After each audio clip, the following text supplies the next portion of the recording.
The question is Twitter dead? In my opinion, they need to push video. Something to kind of rival Facebook Watch and YouTube. As an overall, Twitter's not the same thing as it was before. It's not Twitter's fault because they haven't changed anything, but it's Twitter's fault because they haven't changed anything. Like Facebook, Instagram, even Snapchat, which I don't use myself anymore, LinkedIn, they've all made improvements, they've made things drastically better.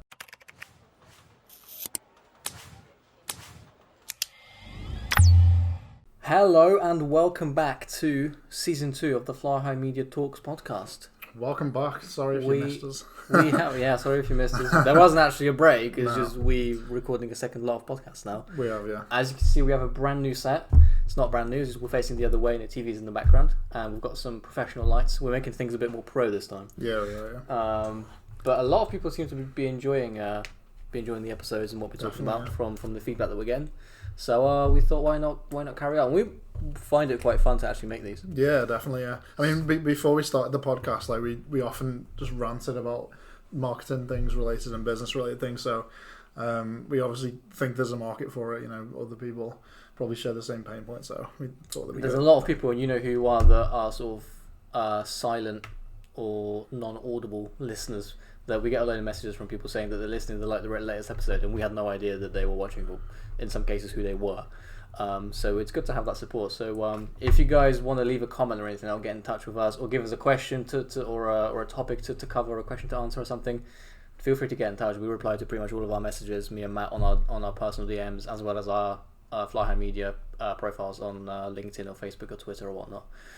That was a good segue. Twitter. Yeah, Speaking of Twitter, now that the intro is over, let's jump into our first topic. People asked us this a lot, and it's something that a lot of people on social media are debating. Strategy just for Twitter, in my opinion.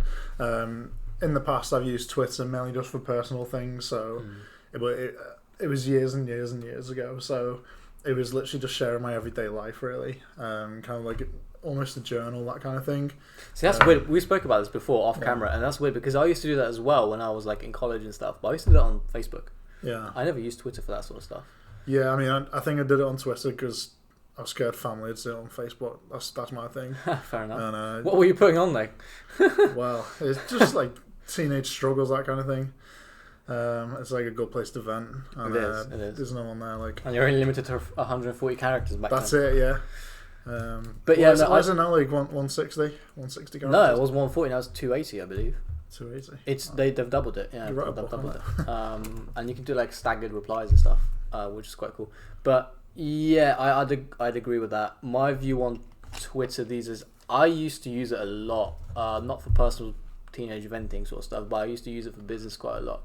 When I first started out as a graphic designer in 2015, 16, I used to get quite a lot of work off Twitter by simply sort of leveraging the tools that it has. And the one very good tool that it has is the advanced search tool.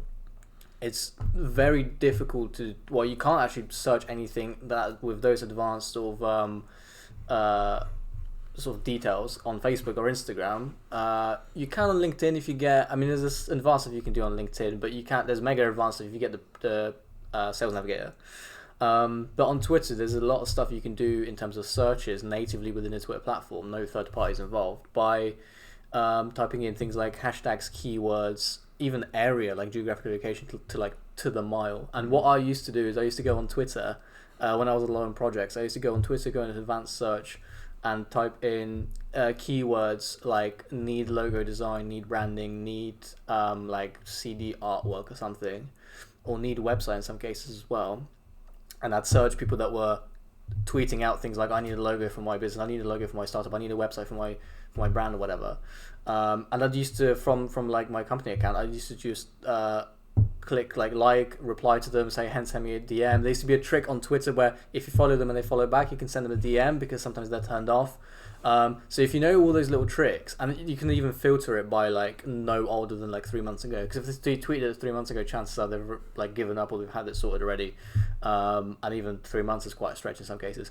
So yeah, I used it quite a lot for that sort of stuff, and you'd be surprised if you spend enough time on it. I did spend a lot of time on it. I didn't have the luxury of sort of outsourcing it to a VA or to an assistant or something. But when you spend enough time on it, you can find quite a lot of stuff. And I actually, back in the day, got quite a lot of work through that. Some of those clients, I believe, that we're sort of working with now, I think some of them are still carried through. Obviously, it's not the most secure way to find clients. We wouldn't recommend it sort of at any higher level. But when you're starting out, definitely a good place to start. And even not even for sort of finding work, but for brand awareness, for example. So if you've got a startup that, I don't know, sells beds or something, or sells really comfy mattresses, for example, and you pride yourselves in being the comfiest, you can go on Twitter and search for terms like, oh my god, bad night's sleep, or terrible night's sleep, back pain from sleeping, things like that. Things that people naturally would tweet out and, like Matt said, vent their frustration, not necessarily teenagers though. And go and like the tweets from your brand account, because you're engaging with people that have the problem that you're solving. And I think that's the key. Obviously, that's the key with social media and with content marketing and sort of playing the long game, is you want to put your brand out there to the people that are looking for a solution to the problem that they have. And you are that solution. So whatever you're doing, whatever your target market is, whatever problem you're solving, you should be going out on Twitter and doing those things. Granted, it's not the sexiest strategy. It does take time. It's quite boring. If you have assistants or VAs, then that's the sort of thing that you can outsource to them, I'd say, because it's quite sort of low-level work. It does take a while. It's not really something that can be automated by a bot, because you need some human judgment to see whether something's actually useful or not. But like Matt said, I wouldn't use it as a main strategy. It's just something to sort of hang on. But yeah, from a lot of the stuff that we do with clients, whether it's consultancy or management, we don't manage many Twitter accounts. From what I remember. No. I mean, if we manage it, then it tends to just go out as, if it gets, like scheduled on Hootsuite or something, it just tends to just check the Twitter box. But it tends to be stuff that's sort of carried on from Facebook or Instagram, not natively to Twitter. I think the video feature on Twitter as well, and I think that to get noticed on Twitter, there's a lot of noise, isn't there? And they've tried to do it the same way as Facebook, of not doing a chronological newsfeed. And yeah, I think that's helped, because it's so easy to follow someone. It's so easy to give someone a follow, and then you end up with like giving a cheeky follow to a few people here, but you don't actually care about what they're tweeting, whether they're brands or people. Yeah. And you end up seeing content from a lot of people that you don't care about. Whereas if you prioritize the content from people that you do engage with, you're more likely to stay on the platform. And that's why they do it, because they want to keep you on the platform, because the more you stay on, the more ads you see, the more money they can charge, etc. Yeah, I guess so. But another thing that makes me not like Twitter is, like, if I kept the notifications on my phone for Twitter, I'd have like 100 right now. Probably. Yeah. Like I generally do get like 10 plus every day if I have it on, and I don't even go on it. So that's another thing that needs to be sorted out. There's probably settings somewhere, but like I don't really have the patience to do it. Twitter's a very crowded place, but one other thing that is very good for, in terms of output, is customer support. Absolutely. I mean, for bigger brands like it. For big brands, that's the place to go. Monitoring like brand awareness as well. So like on TV shows where it recommends to use hashtags and things like that. That's when it really. That's when you can really monitor it. But on like a massive scale, customer service, measuring brand awareness. I mean, even like when my internet goes down, the first thing I go to is the Virgin Media hashtag or Virgin Media profile.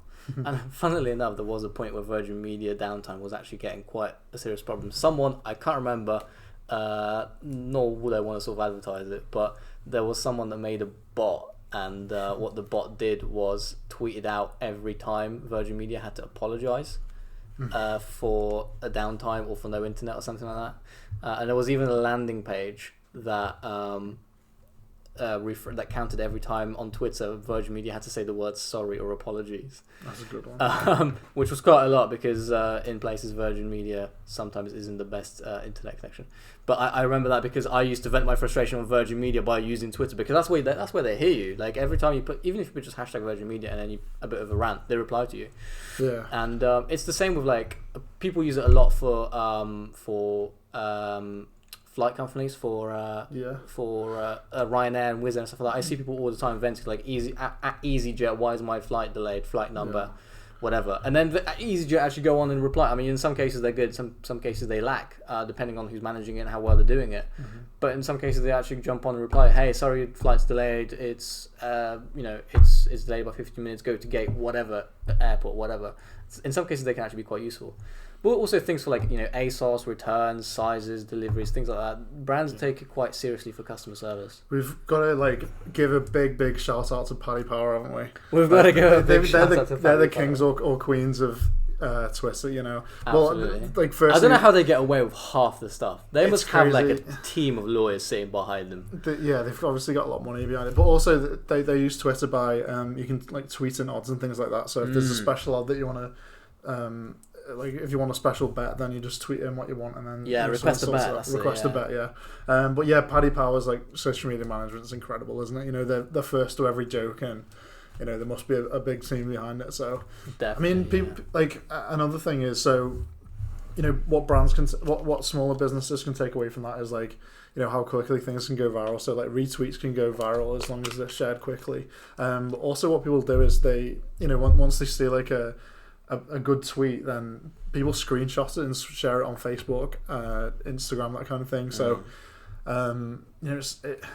you might want to use Twitter still maybe. It just depends on your audience more so than anything.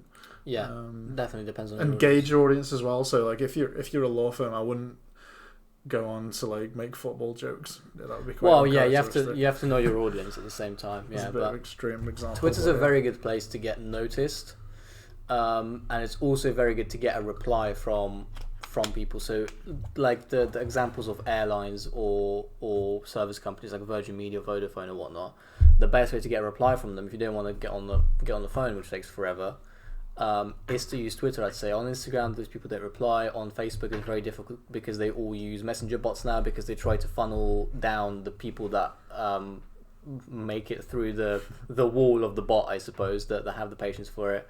And Twitter is the main place you can actually reach people. Whenever I've been sort of in contact with famous people, as people replying to a tweet or something. Gary Vee replied to me once on Twitter. Oh, did he? Yeah. I think he replied to me as well. He said the word. He favorited a tweet actually. No, he replied. I'm better. He replied to me. He said the word patience and a winky face. Wow. I screenshotted that and put it on Instagram. But yeah, if you're looking for to get in touch with people, whether it's customer service or whether it's somebody famous, maybe you want an influencer. Or a mid-sized influencer. Obviously, Kim Kardashian's not going to reply to you on Twitter. Well, don't know who you are, but most likely she just won't. But if it's a mid-sized influencer that you're trying to get a hold of for your brand to publish something or to promote something, probably the easiest way to get in touch with them is, I'd say, Twitter. Influencers, if it's a visual, maybe Instagram. But Twitter's probably a good shout because when people use it, they use it religiously. I know people that tweet 10 times a day, and it gets annoying sometimes, but if they went missing or something and you need to piece together their life, you would be able to do it from their Twitter profile. Yeah, and I don't think. I mean, we say that Twitter's dying, but the breaking news and things like that from journalists and things like that. That's always gonna. I think Twitter's always gonna play a big part in that. Yeah, Twitter's a news platform. Yeah, and journalists, they use it as an outreach method. So they're saying looking for a fashion blogger or something like that. So if you're a fashion blogger, then if you're doing advanced search features like Dennis was talking about, then you can maybe find places to collaborate and things like that. So if you're looking to collaborate with people, then might be worth journalist searches and stuff like that. Yeah. There's as an overall, Twitter's not the same thing as it was before. I don't think that's necessarily what is Twitter's fault in a way. It's not Twitter's fault because they haven't changed anything, but it's Twitter's fault because they haven't changed anything. Facebook, Instagram, even Snapchat, which I don't use myself anymore, LinkedIn, they've all made improvements. They've made things drastically better. They recently bought a live streaming platform. They used to have, what was it? Periscope, right? They used to have that, but they've just bought another one. Interesting. The other day. Well, they bought Vine, didn't they? Yeah, look at that. Oh no, Vine belonged to them and they killed it off. I can't remember how that. Why did it get killed off? I don't know. I think the daily active users was just declining. It was plummeting. I think that's why. How did they monetize it? Can't remember. Vine was before really my time, to be honest. But Vine made some absolute. Well, Logan and Jake, Logan Paul, Jake Paul, they became superstars from Vine. They came from Vine originally. So Vine is dead. Twitter, on the other hand, I don't think Twitter is dead. I just don't think it is as crucial into most strategies as it is. I'd say 75% of the client accounts that we manage, Twitter is not a part of that strategy. purely because the target market is not there. It's not hugely important to us to push that because we know we can get those results that they're looking for in other channels, especially if it's paid advertising. And but that's not to say that you shouldn't use it. But it's just a lot more. It's a lot more difficult to have a strategy on there these days that will get you those those narrow down results. I think it's more for like we mentioned, like customer service. If you're a bigger brand and you have thousands or millions of customers that are expecting to have some level of customer support that's not phone only or email only, then Twitter is great for that. So to answer the big question from my end, I don't think Twitter's dead. I do think if they don't bring in something drastically new that will improve the platform, then it will be on its way out faster than Facebook and Instagram.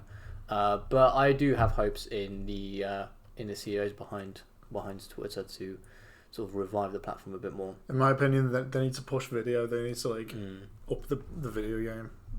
I just think that's the best way to do it. Like that's the only way for that, in my opinion. Like they've got something to kind of rival Facebook Watch and YouTube, I think. Or Instagram we TV. want even more. We want more competition. IGTV, Facebook Watch. Oh yeah, I'll full load on that as well.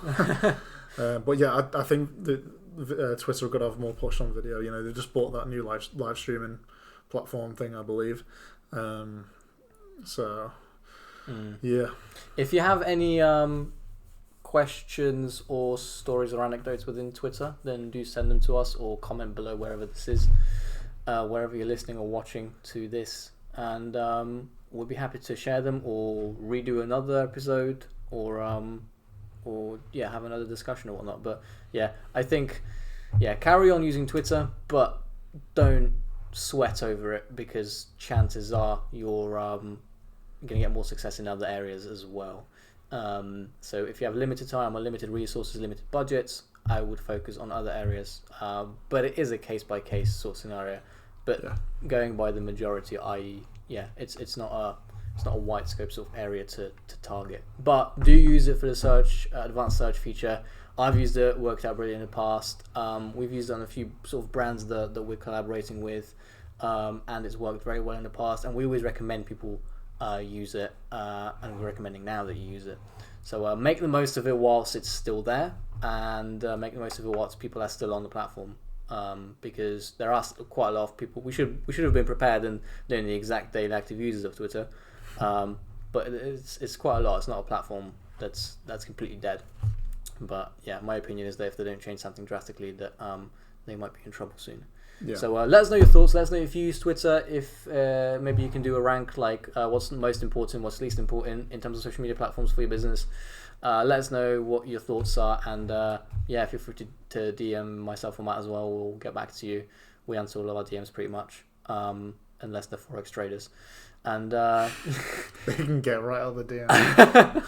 and we'll be looking forward to hear from you, and watch out for the next episode coming out shortly.